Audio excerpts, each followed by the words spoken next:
Nothing said on the Edge podcast is a recommendation to buy or sell tokens or securities.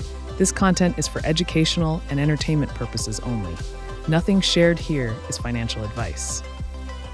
Welcome to the Edge podcast. I'm DeFi Dad here with Nomadic.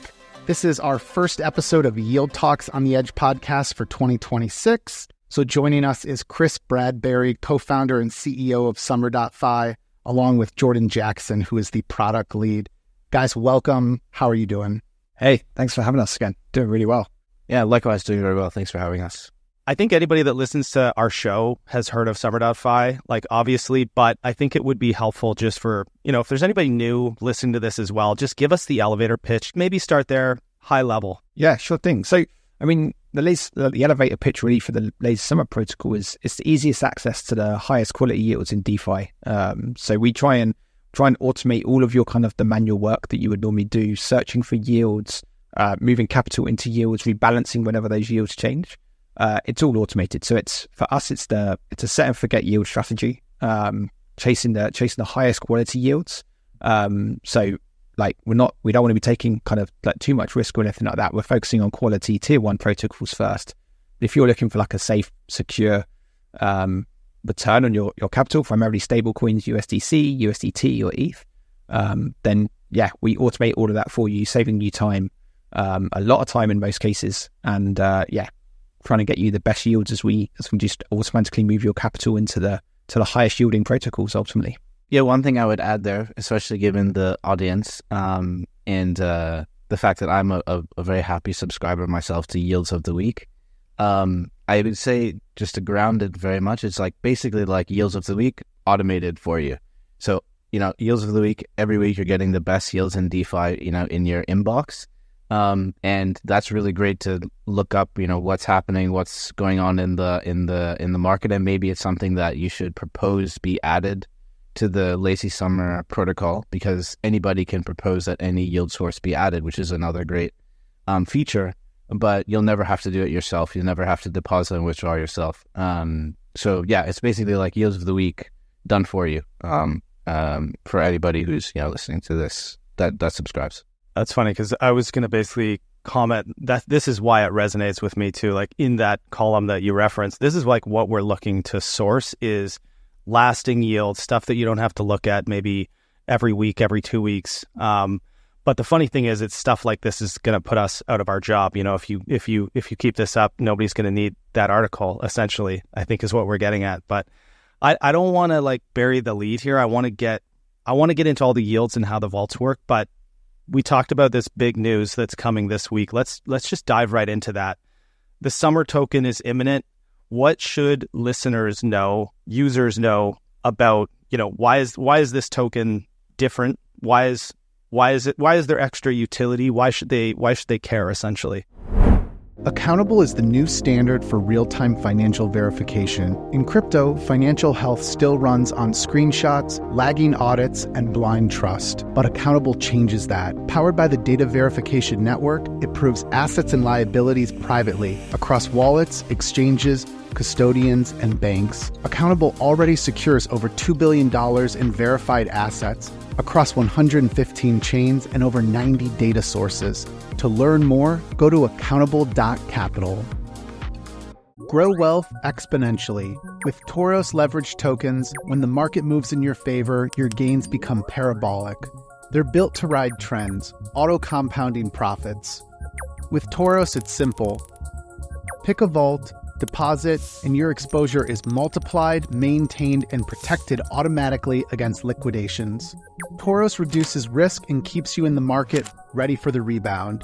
When markets dip, the vaults auto-adjust, softening losses and preserving your position.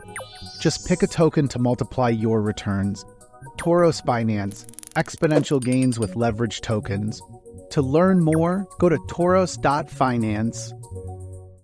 Neutral is the next generation of crypto-native yield. Their synthetic dollar NUSD taps into OTC arbitrage, funding rate inefficiencies, and delta-neutral strategies to deliver premium, stable returns without taking market direction risk. Neutral is now officially live to mint NUSD and start earning neutral points. Learn more at neutral.fi. Sure thing. So yeah, as you said, Summer token is coming this week, like 0100 Central European time on the 22nd. And yeah, why it's different is that it's, first and foremost, it's the utility token to the Lazy Summer protocol. The Lazy Summer protocol is a completely decentralized protocol. It's a true DeFi app to its core, kind of what we used to talk about like 2017, 2018, going all the way kind of like back into the early days of DeFi. But where Summer kind of sets itself apart from a lot of the tokens that are associated with a lot of these protocols is that real revenue from the protocol goes to those who hold Summer and stake their Summer in the protocol. So 20% of all revenue is distributed to those that stake their Summer. The longer you stake your Summer, the more yield you get, and that it really sets it apart from a lot of the tokens that have no economical benefit to the actual underlying protocol at all. And I mean, most tokens that aren't even governance tokens in most cases. So this really is it's a true governance token. When you stake, you gain governance power. But yeah, for 99% probably of the crowd and so on, the real value there is you hold Summer, you earn real value, and the real value is in USDC as well. It isn't just paying you out in Summer tokens relevant to like the protocol yield or anything like that, or the revenue. It's in USDC. So yeah, it's we've seen one or two tokens do it. Sky did it for a while, and they've reverted back to kind of like yield in Sky tokens again more recently. But yeah, this is in USDC, and actually will be paid out in yield bearing USDC through the Lazy Vault tokens itself as well. Well, I think just to be clear, it is you do get both tokens for staking. You get some additional Summer rewards and USDC. So it's like really the best of both worlds. I think the timing is really great, given that we've been able to see so many different token models, tokenomics over the years. DeFi Summer, before DeFi Summer, afterwards, and of course in the design of the protocol as well. This notion of revenue and actual sustainable business models is just so critical. And we think, anybody who looks into the token will see that is like a fundamental part of the design. And then lastly, I think I would just add is that, the token is a really great alignment thing. Like it's a really beautiful incentive to align, governance, users, everything, investors. But underlying that, I think the critical thing is that like the protocol itself is super sustainable in terms of the Summer token. Everybody who's earning the Summer token for being part of the protocol is like going back to what Summer is like you're getting the very highest quality yields in DeFi, automated, 100% automated, sort of set and forget. And it's something you'd be doing anyway, probably if not in Aave and Morpho or wherever. But this, you're getting the best of all worlds, plus you're getting the token on top. So it's kind of, for me, it's kind of like a no-brainer in terms of like the earning aspect of it. And then when it comes to holding it, Chris hit on it and, beautifully in terms of the tokenomics and why it's sort of a great token to hold and to stake. One detail about this token launch, the token technically is launched. And so can you just explain for us, what does it mean for those who have earned it? What does it mean to make the token transferable? And then more importantly, what does Aerodrome offer the launch? I've never understood this. We've seen a bunch of tokens now launch on Aerodrome. And so, yeah, would love to know from your perspective, what, added utility or advantage does it offer Summer?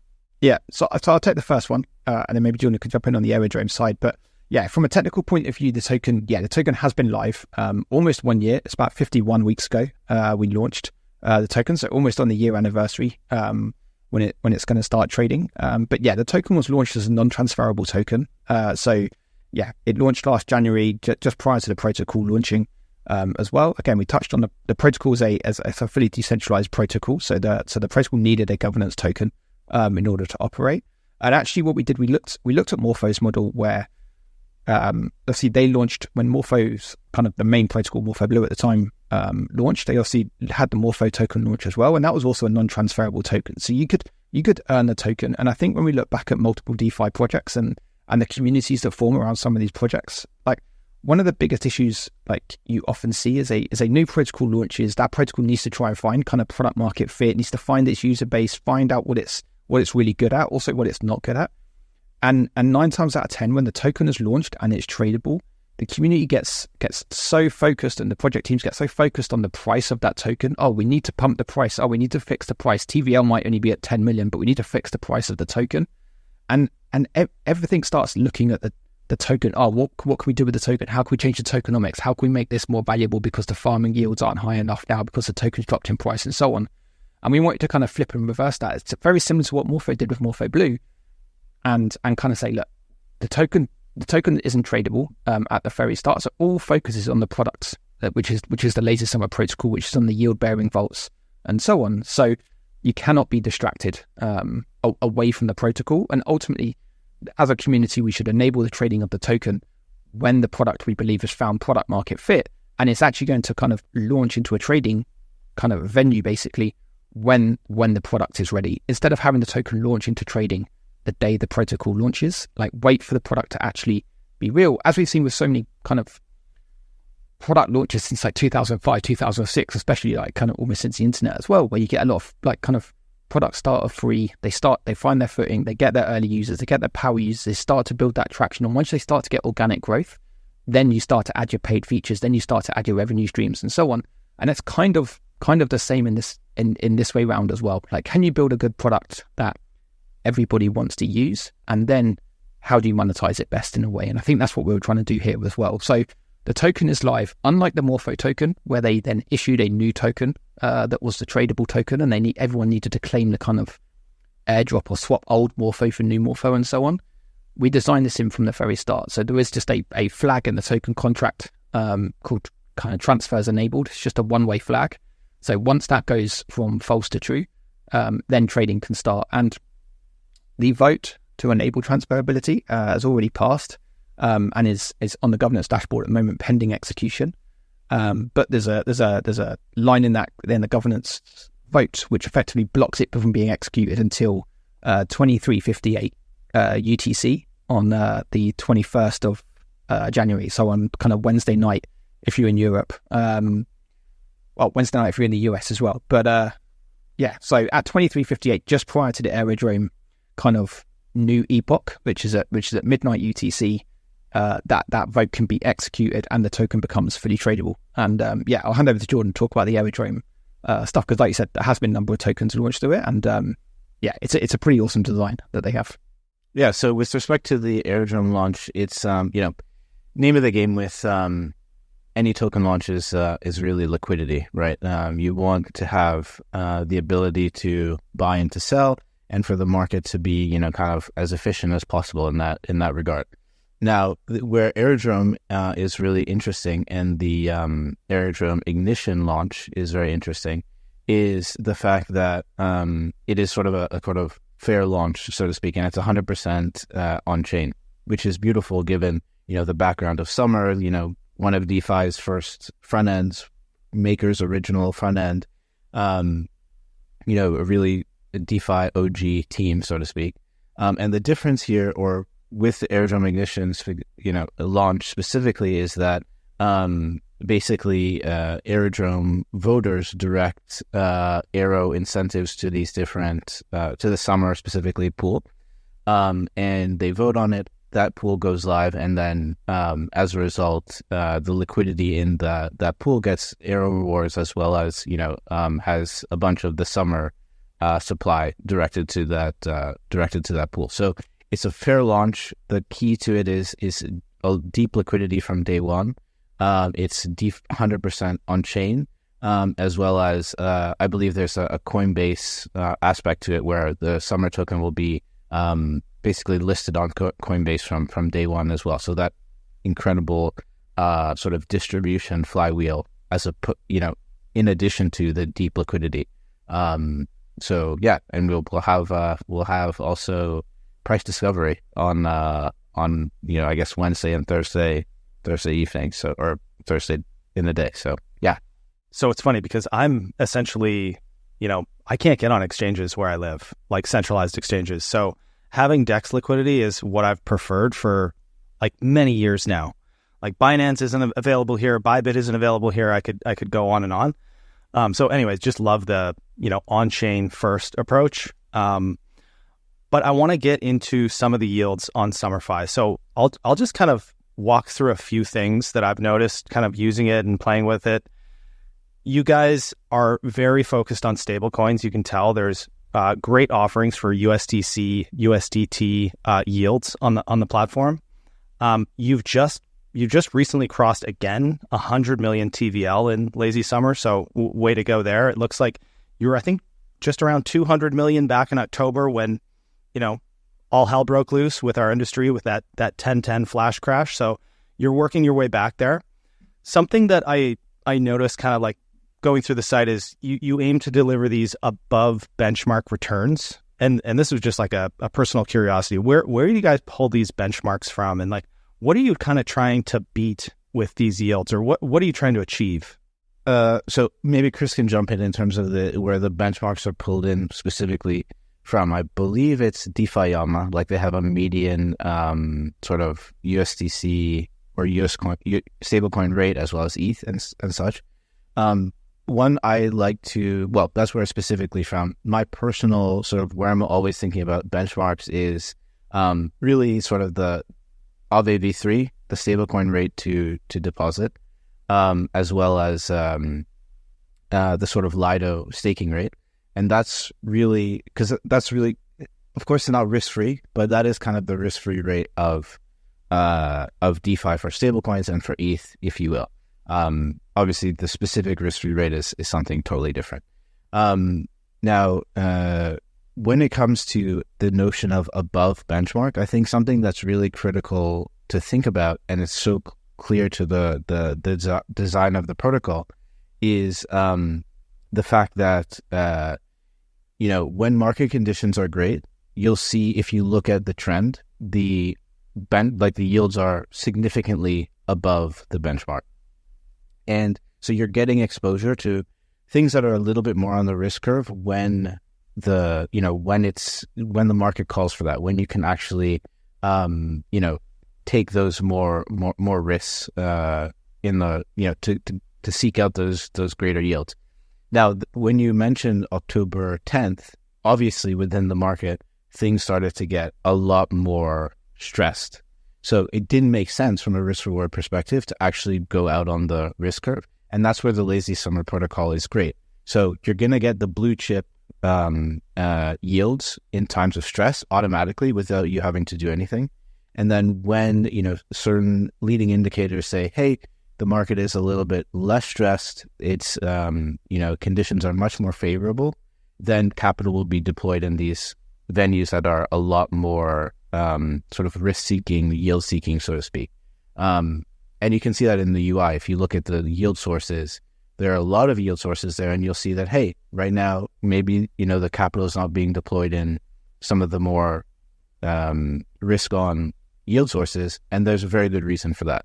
And it's something that you wouldn't have to do. So, yeah, sorry, I'm a little bit long-winded, but those are the thoughts that come to mind with respect to above benchmark yields. And I think like, when we talk about benchmark, I think Volt's FYI has a great kind of benchmark line in their analytics page as well. And I think right now, just quickly having a look at it, right now the USD benchmark is 3.7%.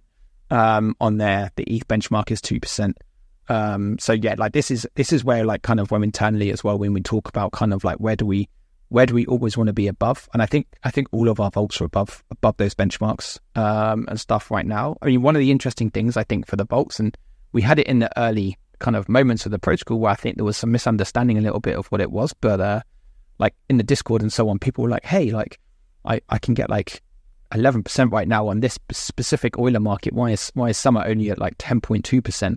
And so on. And with the risk, and Jordan touched on it a lot at the end about not going too far out in the risk curve and so on, is with Lazy Summer, you'll very, very rarely, if ever, really be put into one single market. So you will never see Lazy Summer that has the highest yield at any one place at any one time, because it always aggregates multiple yield sources within its vaults up to risk caps set by a third-party independent risk manager. So it's never going to be the top yield because it's almost physically impossible to be the top yield ever. But we always try and aim to be kind of, if you ever look at the top 10 USD yields, USDC yields, USDT yields, the aim is ultimately to see Lazy Summer in there, unless you're seeing kind of like 10 crazy yields in there that are kind of way out on the risk curve and so on, that we're just never going to kind of attain in a way and even entertain. And that's why, again, right at the very start, we talked about highest quality yields in DeFi. We're not aiming to be the highest yield in DeFi kind of period. We're just with the highest quality yields from the top tier protocols. Basically kind of like thinking like, how do we onboard the next billion users and so on? Like those billion users kind of safe, steady returns. And that's what the protocol's kind of aiming for. And again, if you look at the benchmark comparisons on Vault's FYI, generally we're above that benchmark 9 times out of 10. And that is the goal of the protocol ultimately. Yeah, I think it's very important that when you're looking for yields, that it's somewhere in that ballpark of this benchmark we're referring to. And if you look at the SUMR vaults, they're not going to always be the highest available yield for a stable coin. But to your point, they're competitive. It is reaching some sort of benchmark here that, should command depositors' attention, that like they should be paying attention to. The real difference here, though, because like we could talk all day about, hey, what's the highest stablecoin yield that you offer, and what's the highest ETH yield that you offer? Those numbers, again, they're competitive, but they're not outrageous. This isn't 2020. The reason that I have deposited money into SUMR is because of what happens under the hood. So it's probably a good time for us to talk about how are these vaults managed? How are the strategies curated?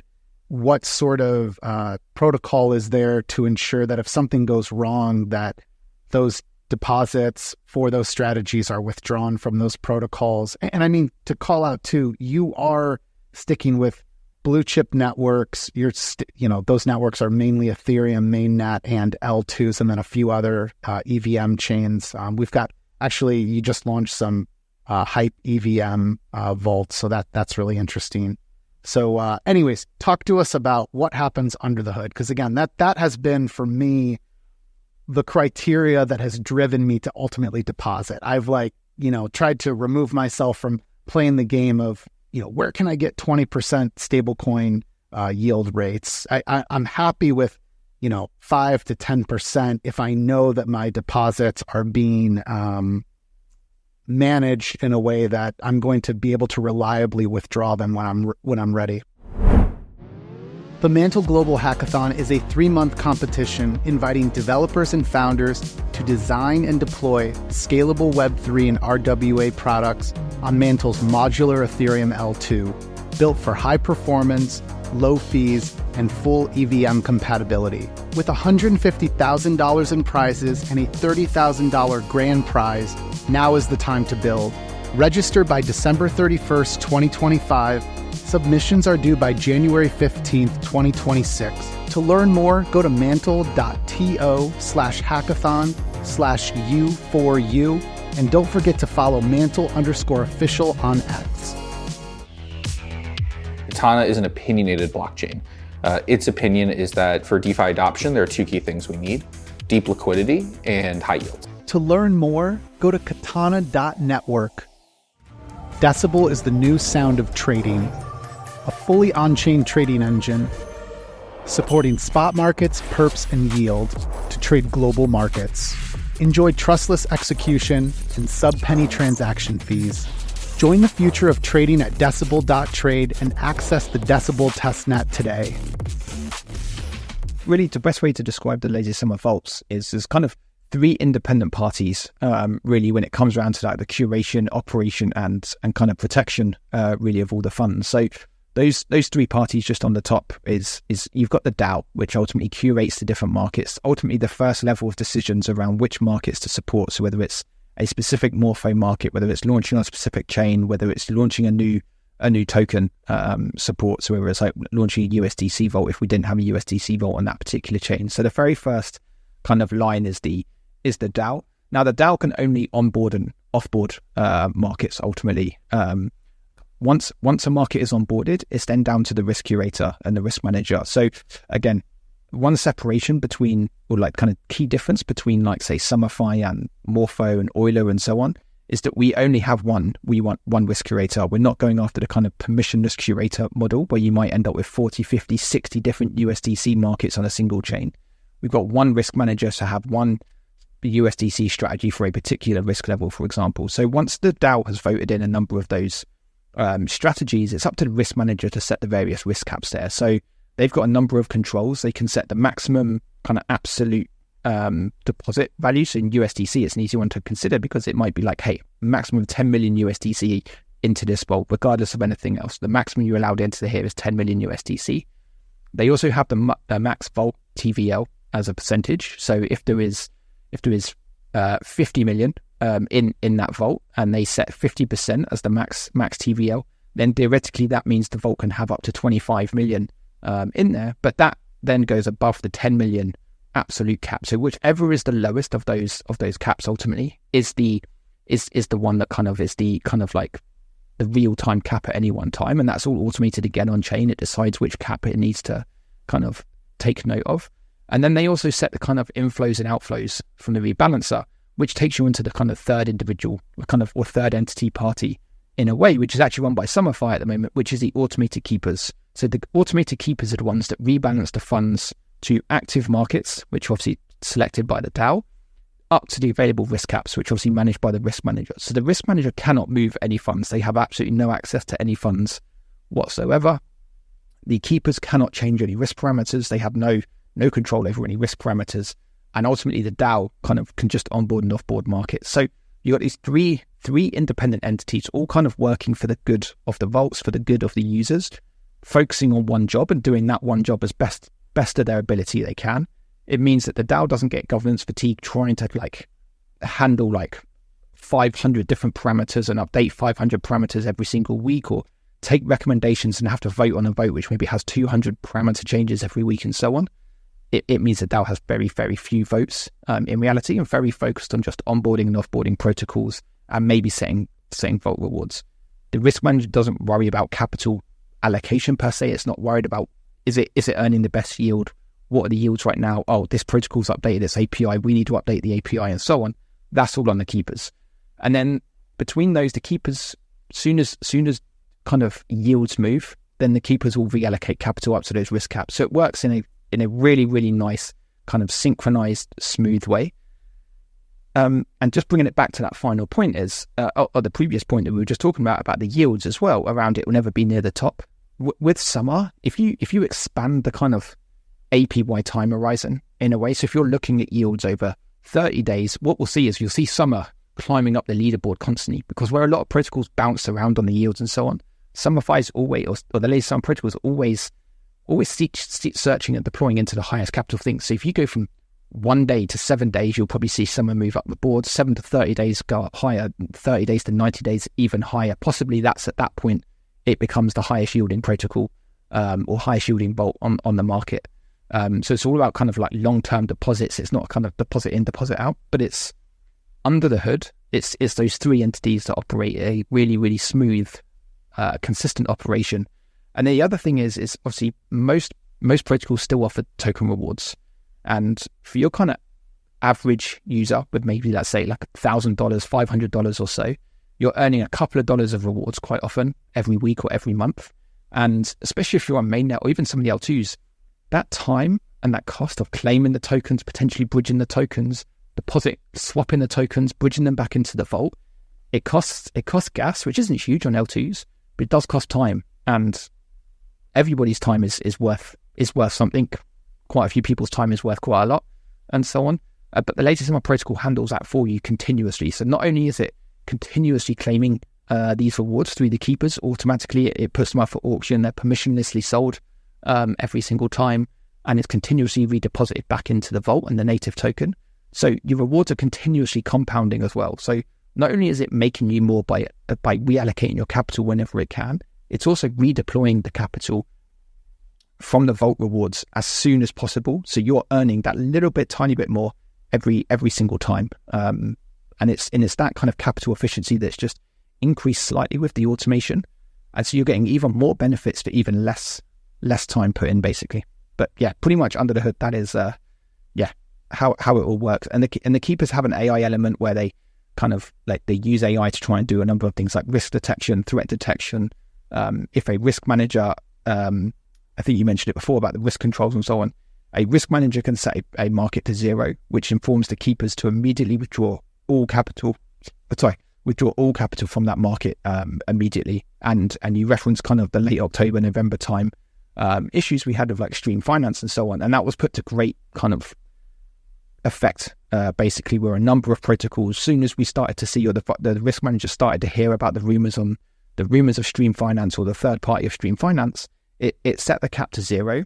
The latest SUMR protocol actually had more deployed than liquidity in some of the markets that it could pull out that had exposure to XUSD at the time. But in about 2 days, it managed to make withdrawals. And I think there was about 30 or 40 kind of like withdrawals, some big, some very small. But every time a little bit of liquidity became available, the keepers were there pulling out that liquidity into the vault. And ultimately, it was about, I think, 7 or 8 hours that all of SUMR got completely removed, all exposure to XUSD through the keepers, because the risk manager had acted quickly, reacted early. And about 7 hours before it was public that they'd lost that, I think it was 93 million that the third party had lost, SUMR was completely removed from all of that exposure. So it was a great demonstration of, one, the risk manager being on it, being active, setting the caps to 0, and then the keepers doing their job. Every time liquidity came available, it removed capital out. And yeah, it couldn't have worked any better. I'm just realizing, listening to you speak about everything that does happen under the hood, that like I'm probably more a danger to myself farming with my own liquidity at times versus just, using the SUMR vaults, mainly because it's this bias I have, having, done a lot of my own lending and farming on chain. But, truth be told, like with my own liquidity, I just don't have the sort of like controls or the insights or the threat detection that you do. It reminds me a little bit of like self-driving. Like I'm totally resistant to like adopt self-driving anytime soon, but I keep reminding myself I'm probably more of a danger behind the wheel than to trust the software. So you definitely are when you're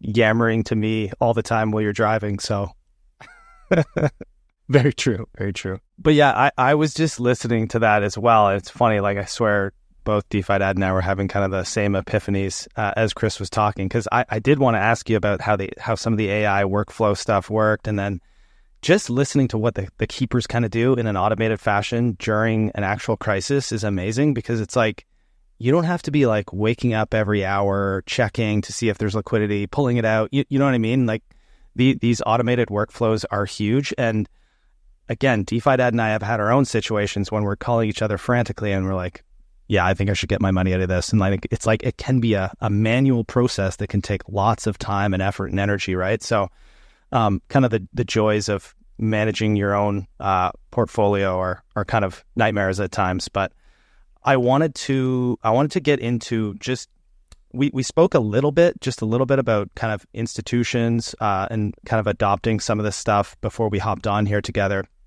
I want to talk about that because I think that's really interesting. And personally, I've talked to a few other people in the industry, and there's some people in the industry that think TradFi is never going to come in and use our vault infrastructure. But then there's some people that are like, that's totally not the case. But I kind of want to figure out where you guys land on this. And again, TradFi and institutions, these are ambiguous terms. There's so much, like they can fall anywhere on a spectrum of like, hey, what even are those, these big blobs that we're talking about? But yeah, maybe just in your, kind of recent experience, what are those conversations like whenever you're talking to these institutions about getting them to dip into these DeFi vault yields? Yeah, I mean, I think there's, we're definitely seeing a lot of demand on that side, and a lot of interest in particular. I mean, I think like we've been like kind of fascinated, I think, as well around the interest from a lot of ones that we wouldn't necessarily consider kind of like necessarily open to the DeFi side of things so much. And kind of had a lot of things kind of like planned or in the kind of like kind of in the back pocket in a way of like, oh yeah, we'll need to offer this if we're trying to get in the door and so on. So there's a lot of interest there. There's still concerns around obviously the kind of legal and regulatory aspect and so on. Like once we get a tiny bit further in, sometimes like and you get past like the excitement of like the product team and even people maybe at like kind of like board level and so on, and then you hit the kind of legal teams and regulatory teams and so on. Like the spanners start to come in and the kind of finer details need to be worked out and so on. But we're in a much more mature industry now, or a much more mature space, I should say, really, where there are now generally solutions to a lot of these problems. And again, this comes down to the design. We talk about the kind of the public DAO vaults that we have there with those kind of three individual parties, but that's a pattern that also works very well for institutions, is what we're hearing, because they can outsource the management of the vault to one party. They can do the risk management maybe in-house themselves. From that point of view, they like the idea of the keepers and stuff because they don't want to be managing their capital like day to day for the majority of them and so on. So if they can set up the parameters, they can choose the markets, they can accept kind of capital that isn't commingled with others and so on into standalone vaults. And at Summer we offer institutions that are in kind of like white labeled institutional vaults they can deploy onto a chain of their choosing with their token, the deposit tokens like USDC, USDT or ETH or even Bitcoin as well. And to their choosing, they can pick the markets they're comfortable with. They can like set the risk parameters or appoint a risk manager to manage that risk and so on. And they are like, this opens the door for them for a huge different variety of like opportunities and also revenue streams as well. Down the road, we're obviously really hoping to see kind of like the door open to much more kind of like fintech and so on. And when you talk about TradFi, I think less kind of like big institutions that we're seeing buying up like kind of ETH and Bitcoin and stuff at the moment, but more your kind of like B2B2C kind of fintech apps, finance apps and so on, where it is kind of CeFi on the front end, but more DeFi on the back end. And part of that DeFi might still then end up being kind of like private markets or kind of like whitelist access only markets, only with other KYC users and so on. And I think that's obviously a step we're going to have to go down to kind of meet the requirements of some of these teams. But that's also what we see being developed across like kind of the Ethereum ecosystem in particular right now, like more and more projects working on more and more like solutions to meet the needs of these. And I think from our point of view, at least, that's the Summer vaults kind of sit in the middle between the underlying kind of where the capital needs to go to earn a yield and the kind of the entities that have effectively the customers in a way. And I think how you kind of imagined DeFi being kind of in the early days, where you kind of remove multiple sections of kind of like middle people in a way, middle layers and so on. Those vaults can be that automated piece of infrastructure that doesn't need maybe like 5 or 6 different kind of like service companies in the middle, and it is owned and managed by them or their appointed risk manager and so on. But yeah, there is a lot of interest at the moment, but there's still those little bit of kind of regulatory things. But hopefully you're going to see very, very soon some of these bigger institutions deploying some capital through Summer, hopefully. I think one other thing that's very interesting with respect to institutions, or not interesting, but bullish, I guess you could say, is the trend is our friend. The largest institutions in the world are not only talking about, but making very strong strides towards tokenizing higher and higher and higher quality assets. Ultimately, where it's not going to be like DeFi or something like that, it's just going to be finance. It's going to be, on-chain is the way, basically, with respect to the assets and how they are issued, let's say, and tokenized, basically. And once you have these higher and higher quality assets coming on chain, and these higher quality yield sources coming on chain, it's sort of a no-brainer for all of these different institutions to want to be able to deliver them to their clients. For example, fintechs, Robinhood is obviously making huge strides towards tokenization. They want to obviously be able to provide their customers with these better options, these better sources of yield within their app, which is something that, of course, the sort of DeFi in the back, fintech in the front, kind of thing can facilitate. So yeah, in my view, the trend is really much in DeFi's favor in this regard. Do you think that's the path forward in a world where regulators are pro-crypto? We've got the DeFi mullet set up. You've got Coinbase and Robinhood and other like major fintechs who will want to offer yields that are on-chain, but they don't have the ability, let's say, to curate those strategies fast enough. I mean, is that where there's a potential partnership that, like a Robinhood eventually is using SUMR vaults on the back end, and then they're offering that as like a one-click yield? Or Coinbase is the perfect setup because they have a USDC lending product. They have a Bitcoin-backed loan, CBBTC on Base, and then they have ETH-backed loans.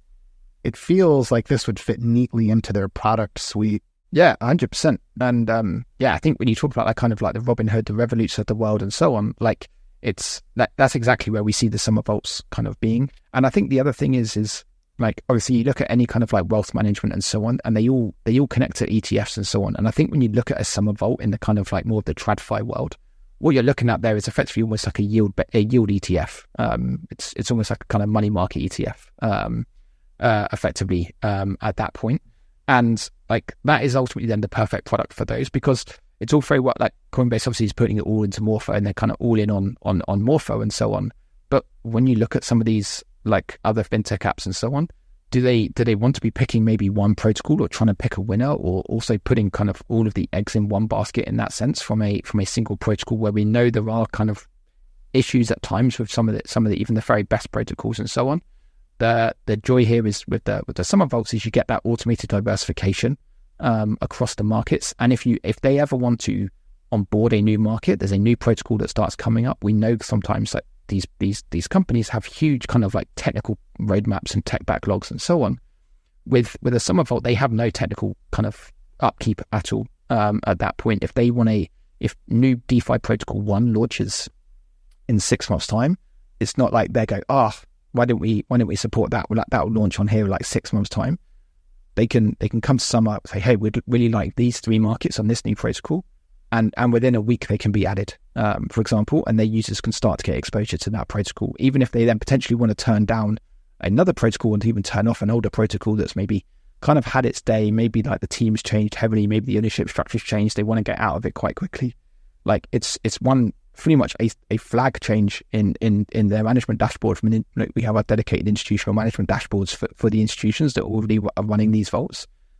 And they can just basically turn off protocols or turn off markets that they're no longer comfortable with. So they don't have to put it into like their technical roadmap. They don't have to have like endless meetings of how, like, what's going to get moved, what's going to get put aside, like what's going to get delayed in order to make this change because it's critical, or they want this new product in because they've now made a deal and they want to have a public announcement in 3 months. Can they squeeze it in?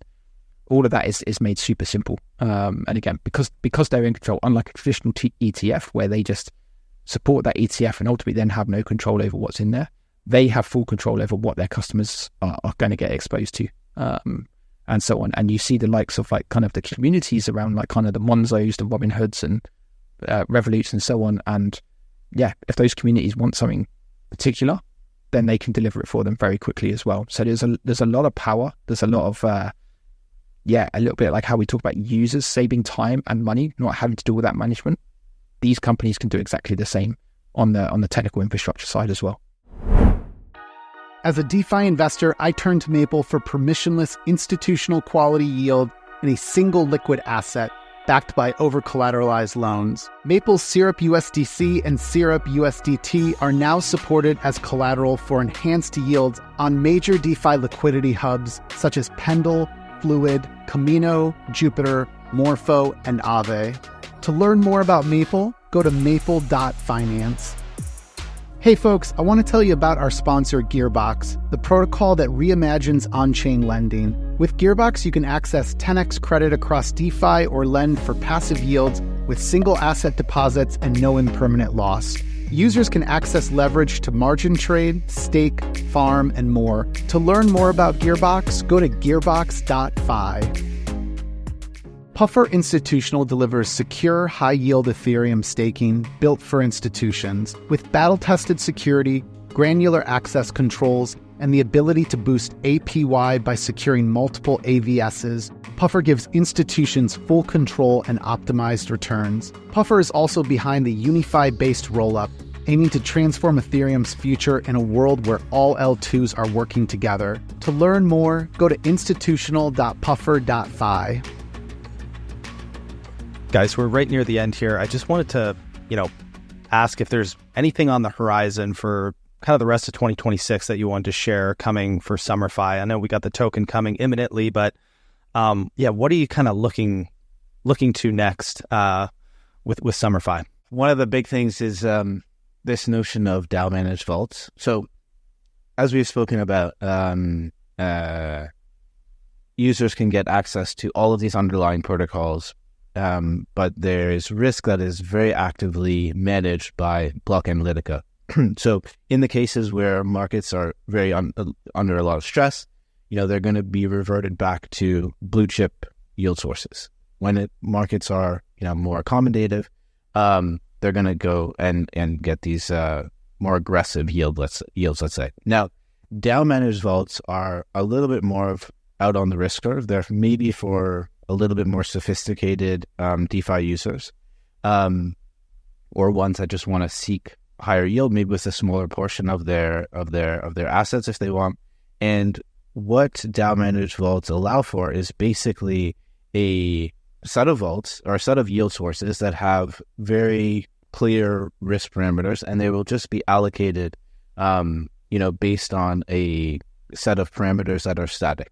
So, for example, let's say, Maple Syrup USDC, for example, given this criteria, maybe, 25% can be allocated to Syrup USDC at any time, given, whatever its yield is relative to all of the other yield sources. And it will just have this sort of static allocation. So you just have this portfolio of yield sources that will just be allocated to relative to, one, the underlying risk parameters, and then two is, of course, whatever the yield is. So very much kind of going back to the start with this sort of yields of the week, it would be kind of like getting yields of the week, but based on very, very static risk parameters as opposed to very active risk management. So a little bit, and that would be, it would not be changing very much, if at all. So users would really just be getting probably much more significantly yields above that sort of benchmark, as opposed to, where, as we've mentioned, where, users are, or risk is being managed a lot more actively. So it's something I'm personally very excited about. I'll be able to alleviate the sort of degen in me, which is good. Although it's maybe not super degen of a vault, it's still taking risk into consideration. And then the other thing that I'd say that really brings things sort of full circle to a degree, at least with this conversation, is just new yield sources are going to continually be added. So one that is coming, actually, that I discovered on Yields of the Week is every week I was seeing Midas. So, going back to how these three sort of parties work together in the Lazy Summer protocol, I proposed Midas vaults, pretty much all of them, to the Lazy Summer DAO. Block Analytica came in, they did a risk analysis of all of them. And if it was just me on my own, I'd probably allocate to all of them, whatever the highest yield was. And they actually, Block Analytica said, hey, these three Midas vaults we don't feel comfortable with for various reasons in terms of transparency and in terms of rehypothecation, etc. But this Midas vault, the Apollo Midas vault, we feel great about. And it was approved by governance, and that is going to be going into the Lazy Summer protocol this week. So just to give an example of, myself, I was on Yields FY or on Yields of the Week. I said, hey, Midas vaults look great, but not all Midas vaults are created equal. Not all yield sources are created equal. It's very hard for people to do that diligence on their own. So that's just, I guess, a little anecdote of something that's coming, but also brings to light the real power of the lazy Summer protocol and of the vaults. So yeah, DAO-managed vaults, bunch of yield sources is what people can look forward to, and of course, a liquid token.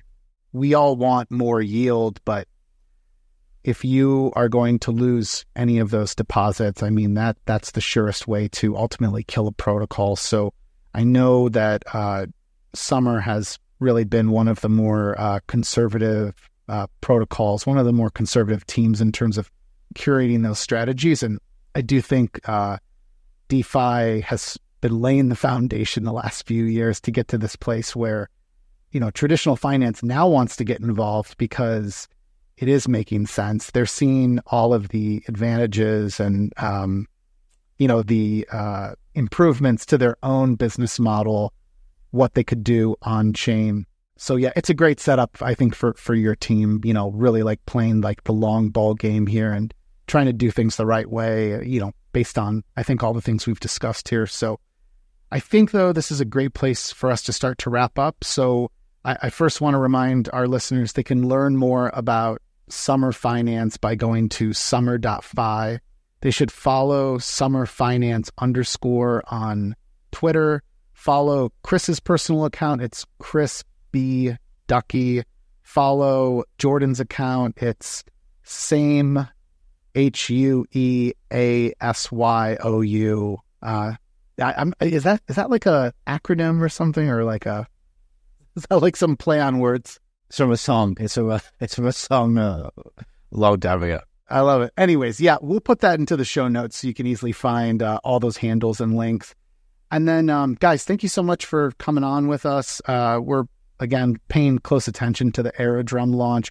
I vote every week on Aerodrome with my V-Aero lockers, so it's something that I can actually participate in. And it's a really clever way to build deep liquidity because for all the V-Aero lockers that are voting week to week, this is just choosing where to allocate your voting power to build deeper liquidity. So again, it's a great way to kick off that flywheel of deepening liquidity for the SUMR token. But I want to give you guys the final word. And again, thanks for your time. Yeah, no, thank you. I really appreciate it. And like you said, the SUMR token's launching this week. Big moment for us. And and hopefully kind of like the yield ecosystem and DeFi in general, as we kind of like power on forward, and stay tuned for some news as well around kind of like institutional side and things like that, because there's some stuff there coming very soon.